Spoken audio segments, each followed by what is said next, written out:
Est-ce que l'incontinence urinaire fait-elle naturellement partie du processus de vieillissement? On estime que l'incontinence n'est pas l'un des phénomènes du processus de vieillissement normal.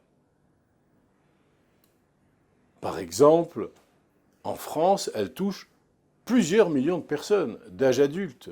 On parle d'une personne sur 5 de plus de 65 ans, jusqu'à 50% des femmes âgées de 45 ans et plus, et environ 16% des hommes de plus de 40 ans. N'existe-t-il qu'un type d'incontinence? Il existe de nombreux types d'incontinence. On observe plus couramment certains types, comme l'incontinence à l'effort par impériosité ou par regorgement ou mixte. On rencontre moins fréquemment certains autres types, à savoir l'incontinence fonctionnelle, l'incontinence totale, l'incontinence réflexe et l'incontinence transitoire. Est-ce que l'incontinence est-elle une affaire privée et je ne devrais pas importuner mon médecin à ce sujet? Votre médecin est la personne par excellence à qui vous devriez parler de ce problème d'incontinence.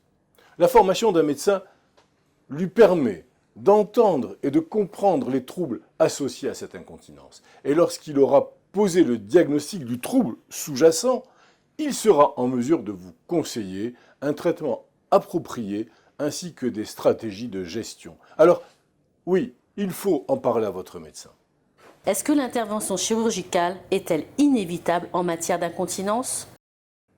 Eh bien, la chirurgie ne constitue pas un traitement inévitable de l'incontinence. Vous pouvez explorer de nombreuses options thérapeutiques avant de choisir, avant d'aboutir à la nécessité d'un acte chirurgical. Mais il est essentiel que le diagnostic soit convenablement établi.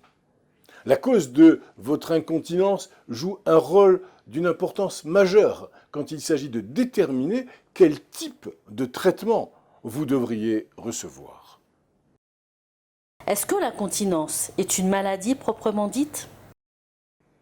Eh bien non, l'incontinence est un trouble, non pas une maladie. Elle peut être passagère ou permanente, et elle est symptomatique d'un problème de santé sous-jacent. Quand le diagnostic formel est posé, vous êtes en mesure de traiter et de gérer efficacement votre incontinence et peut-être même de la guérir.